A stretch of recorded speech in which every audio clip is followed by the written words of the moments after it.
ife Ebonyi Igbo na-abanye ebe o emewu na arụ ụmụnne ọ ga-abawu mba cross ugwu Awụsa ma ala Yoruba ha pụchachara ụjọ ndị ọzọ mana asọ asọ bụ ụmụnne ha they are always strong to fight. Anyị na-achọkwa ndị ya block line Fulani na Enugu steeti na-achọ ndị ya block line Fulani na Ebonyi steeti. Meanwhile, two stupid village ewerugo mma gbugbo ha. I'm married the government of Enugu state to quickly act and government of Ebonyi state. Bikon, Marani Hunumere, now these two communities. And I'm calling out the PG of Ngbo and the PG of Isiago. I'm not on what two people are doing. Mano kwa koyade, na nyu abundibo you to decide ejakani set room the matter. Ekene kwa ngonyo mana egamenta from na inene short video inene. Which is here one night can one in an eye and me for no but ask on you. Don't worry, I child the full video make a video Mosiaga. I ya to Nyaka by Quessary to Nyaka call me again. And I may video come maybe a romance baligis yoku or be basabagan. Imeteria, Mquagini meteria. Yotago, Mquagini meteria. I still stand my ground because one truth is certain. Some of them buy ebehani and we keep ebe one hano. If only bononi bona bamba or the kini guayada. If only be bononi bona mele account or the kaini guayada. I am one of the few people I have monarch joy making notice in Ebonyi. Nkosi solugo yibo. Ma solo giani got him neko.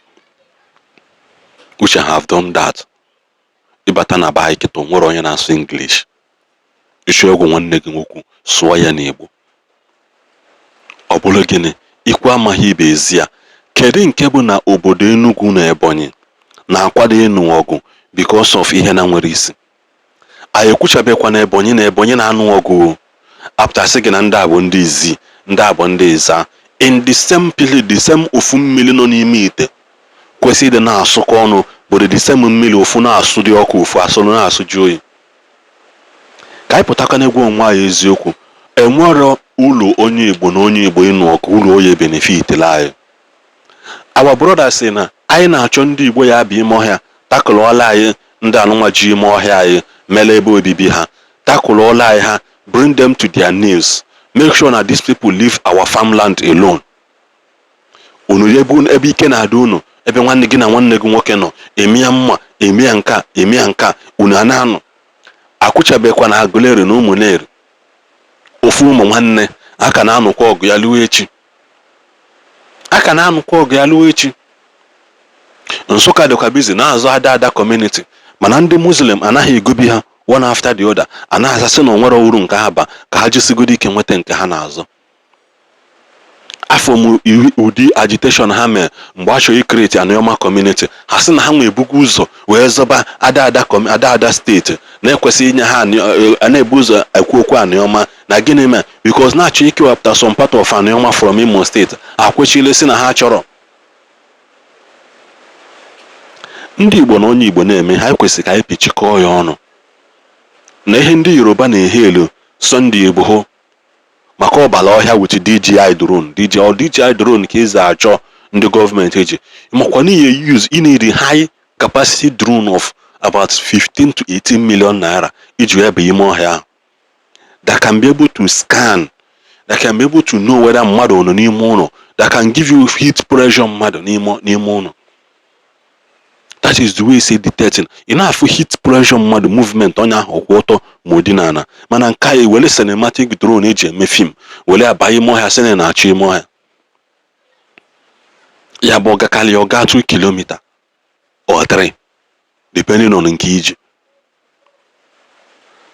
Onwekwa ndị Yoruba pụta kwuo okwu, onwekwa ndị Yoruba castigate ha mana ọ bụrụ onye Igbo asị where were you before ndị baye where were you want to use it to catch it to chase cloud where were you nke anụnwe nke ọzọ.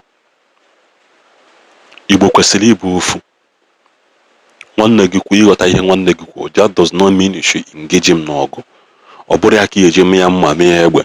Nwanne gị kwuo ebe na ịghọta ihe okwu kpọọ ya sị na ya aghọtaghị m ihe ikwu ọ kọwala gị ịghọta ha still ọ bụ nwe kọwacha ya ịghọtafụ na ikwetara ihe ọ na-ekwu nna ekwetekwa m na nka.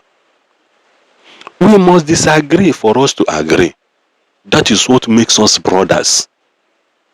ebe ọbụla ịfụ ha na eyi mmadụ ekweta onye ekweta ịmago na-atọ aghụghọ dị there. There must be a time whereby you must disagree with what this person is saying, so that at the end of the day ka unu kwa mee gịnị kwekọrịta. That what makes you people human being. Unu na-aghọta na this complete video ka unu nezi ihe nwanne anyị nwoke ka ọ dịkwa. Ụtụtụ ọma, ehihie ọma na ebe ọbụla ị nọ n'asụsụ ụwa niile. Onye na n'olu ya Justice Ozobi. Ụmụnne m, tupu m gaa n'ihu, ọ ga-amasị m ma ọ bụ na unu watch this video. Watch this video because watch this video. All very very important.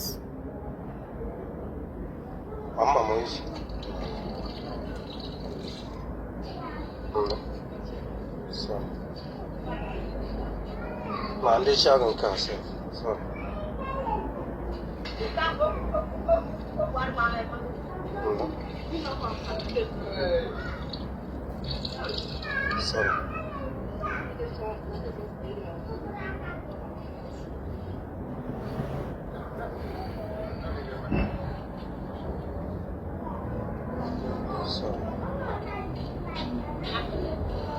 Quando shago karo me.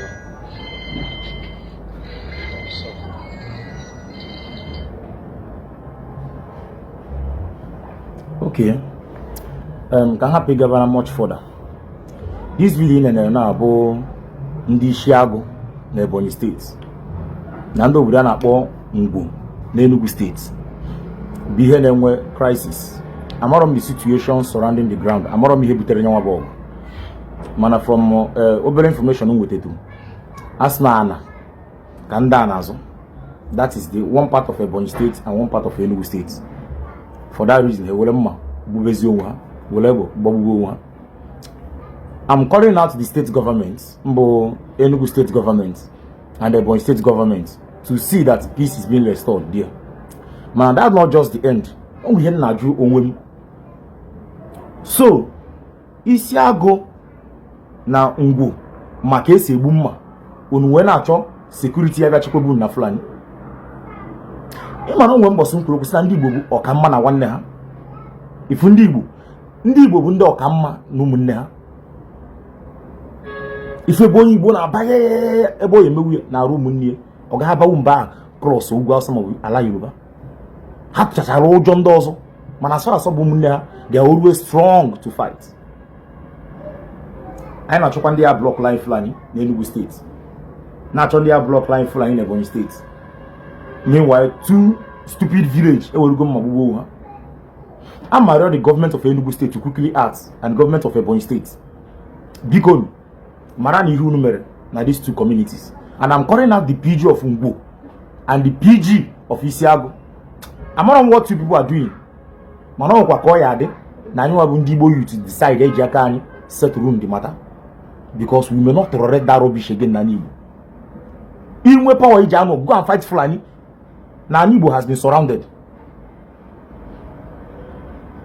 Ndị ọkaike na ụmụnne ha. Onye ọbụla bụ tiger na Igbo. Ọgụ one set outside ha nchanye na-agba ọsọ.